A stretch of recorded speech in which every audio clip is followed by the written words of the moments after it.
Voyons comment la Bible décrit l'amour, puis nous verrons quelques façons dont Dieu est l'essence de l'amour.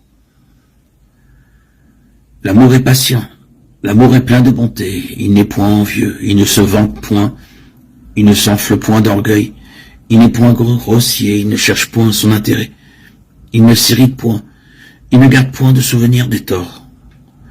L'amour ne prend pas plaisir au mal, mais il se réjouit de la vérité.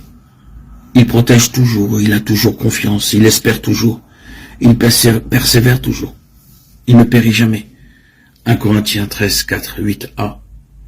Telle est la description que Dieu donne de l'amour, et parce que Dieu est amour, c'est ainsi qu'il est.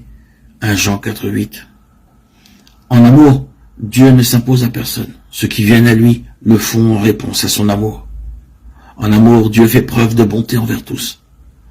En amour, Jésus allait de lieu en lieu, faisant du bien à tous, sans partialité. En amour, Jésus ne convoitait pas ce que les autres avaient, menant une vie humble sans se plaindre. En amour, Jésus ne se vantait pas de qui il était dans la chair, bien qu'il aurait pu dominer quiconque. Il entrait en contact. En amour, Jésus obéissait volontiers à son Père céleste.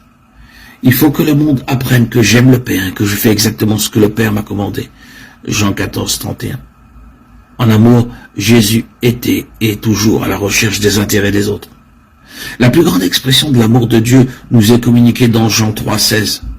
Car Dieu a tant aimé le monde qu'il a donné son Fils unique, afin que quiconque croit en lui ne périsse point, mais qu'il ait la vie éternelle. Romains 5, 8 proclame le même message.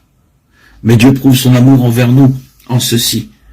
Lorsque nous étions encore des pécheurs, Christ est mort pour nous. Ces versets nous montrent que le plus grand désir de Dieu est que nous le rejoignions dans sa demeure éternelle, le ciel.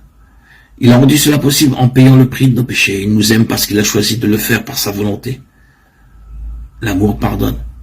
Si nous confessons nos péchés, il est fidèle et juste pour nous les pardonner et nous purifier de toute injustice. 1 Jean 1, 9.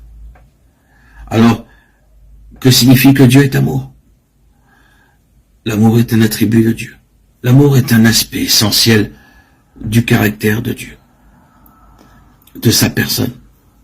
L'amour de Dieu n'est en aucun cas en conflit avec sa sainteté, sa droiture, sa justice, ni même sa colère. Tous les attributs de Dieu sont en parfaite harmonie. Tout ce que Dieu fait est amour, tout comme tout ce qu'il fait est juste et droit. Dieu est l'exemple parfait du véritable amour. Étonnamment, Dieu a donné à ceux qui reçoivent son Fils Jésus comme leur sauveur personnel la capacité d'aimer comme lui, par la puissance du Saint-Esprit. Jean 1, 12. À tous ceux qui l'ont reçu, à ceux qui croient en son nom, il a donné le pouvoir de devenir enfants de Dieu. 1 Jean 3, 1. Voyez quel amour le Père nous a témoigné pour que nous soyons appelés enfants de Dieu, et nous le sommes si le monde ne nous connaît pas, c'est qu'il ne l'a pas connu. 1 Jean 3, 23, 24. Et son commandement, c'est que nous croyons au nom de son Fils Jésus-Christ, et que nous nous aimions les uns les autres, comme il nous l'a commandé. Celui qui garde ses commandements demeure en Dieu, et Dieu en lui, et à ceci, nous connaissons qu'il demeure en nous. C'est l'Esprit qu'il nous a donné.